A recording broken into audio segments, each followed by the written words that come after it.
এমনিতেই ঠান্ডা, ঘুম থেকে উঠতেও হচ্ছে লেট। এত ঠান্ডা পড়েছে আমাদের এখানে। আর সকাল সকাল হাসব্যান্ড বাজারে গিয়ে মাছ নিয়ে এসেছে। বলছে মাছ নিয়ে এসেছি, বড় মাছ, রুই মাছ।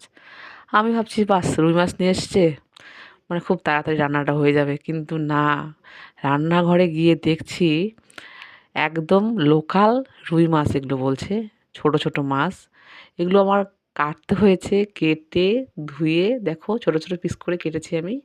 এবার ভাজা করেছি, করে আমি মশলা দিয়ে কষিয়ে রান্না করছি। আর এই মশলাটা দেখো তোমরা, এত লাল করে দিয়েছি, মশলাটাতে এত লঙ্কা দিয়েছি। আমাকে যেমন সকাল সকাল ঠান্ডার মধ্যে রান্না করতে হচ্ছে, তাই আমিও ভাবলাম যে একটু ঝাল করে হাসবেন্ডকে খাওয়াবো আজকে, মশলা কষিয়ে। তাই একটু শুকনো শুকনো করে কষিয়ে রান্না করছি, ঝাল ঝুল করে।